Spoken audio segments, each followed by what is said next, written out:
அழைக்கும் எடப்பாடி பழனிசாமி, மறுக்கும் கட்சிகள். எடப்பாடி பழனிசாமியுடைய அடுத்த பிளான் என்ன, பிளான் பி என்ன அப்படிங்கிறத பத்தி பார்க்க போறோம்.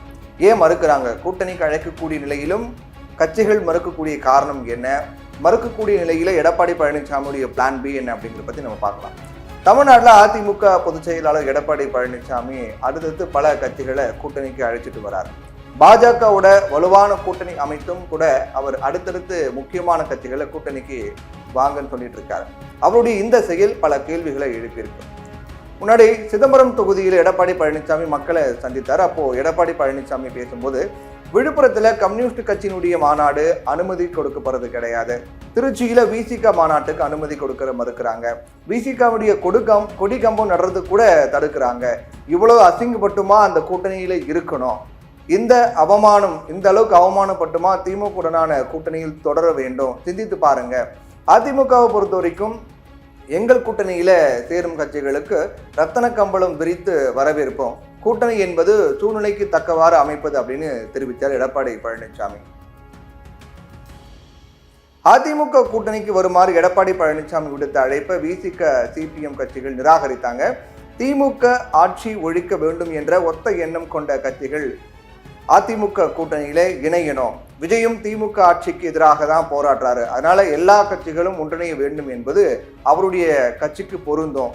எங்களுடைய பொதுவான கருத்து என்ன அப்படின்னா, இந்த கட்சி அந்த கட்சி அப்படின்லாம் கிடையாது, திமுக ஆட்சியை வீட்டுக்கு அனுப்ப நினைக்கக்கூடிய யாராக இருந்தாலும் எங்கள் கூட்டணிக்கு வரலாம். தமிழக சட்டசபை தேர்தலுக்கு இன்னும் 8 மாதங்களே இருக்கக்கூடிய நிலையில உரிய நேரத்தில் கூட்டணி குறித்து தெளிவான பார்வை கிடைக்கும் அப்படின்னு தெரிவித்தார்.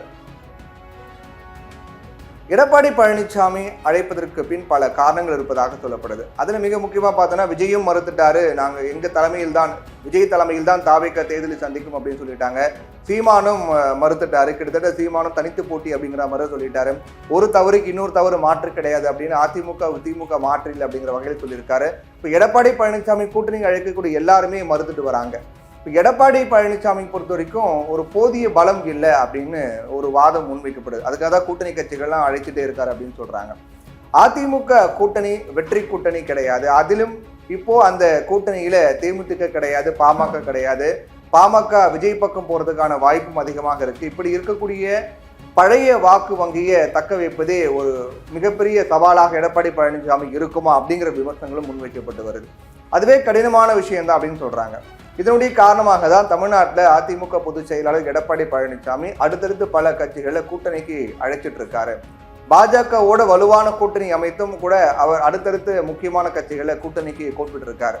ஆனா இதற்கு விசிக திருமாவளவன் அளித்த பதில, அதிமுக பாஜகவின் பழைய கூட்டணியில இருந்த கட்சிகளே மீண்டும் அவங்களோட தேரலையே, பாமக மீண்டும் கூட்டணியில இணையில, தேமுதிக மீண்டும் கூட்டணியில இணையில, இதனால வேறு வழி இல்லாம புதிய புதிய கட்சிகளை கூட்டணியில இணைக்க வேண்டிய கட்டாயம் பாஜகவிற்கு ஏற்பட்டு இருக்கு.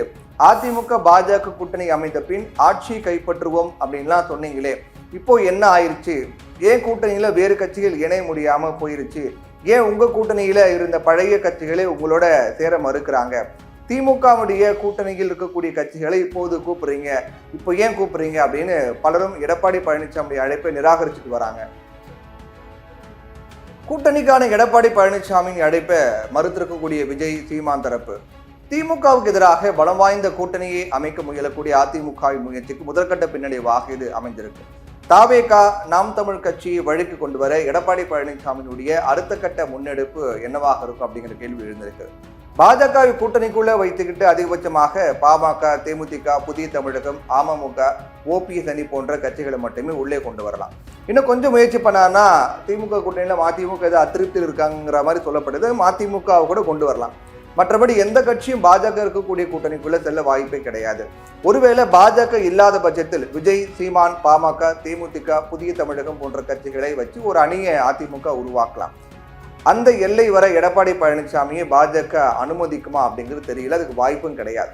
திமுக பாஜகவோட கூட்டணி இல்லை அப்படின்னு சொல்லிவிட்டது தாவேக, கூட்டணியே இல்லைன்னு சொல்லி தனித்து 150க்கும் மேற்பட்ட வேட்பாளர்களை அறிவித்து விட்டது நாம் தமிழர் கட்சி. இப்போ அப்படி இருக்கும்போது பாஜகவுக்கு வேண்டும், தாவேக நாம் தமிழ் கட்சி வேண்டும் அப்படின்னு இபிஎஸ் நினைப்பது தற்போதைய சலசலப்புகளுக்கு உதவுமே தவிர உண்மையாக மாறுவது கடினம் அப்படிங்கிறாங்க அரசியல் விமர்சகர்கள். இதையெல்லாம் தாண்டி பாஜகவை கூட வச்சுக்கிட்டு தாவேகா, நாம் தமிழர் உள்ளிட்ட கட்சிகளை கூட்டணிக்குள்ள கொண்டு வருவது ஒரு மிகப்பெரிய சவாலாக தான் எடப்பாடி பழனிசாமிக்கு இருக்கும். அவர் என்ன பண்ண போறாரு அப்படிங்கிறத பொறுத்திருந்தா பார்க்கணும்.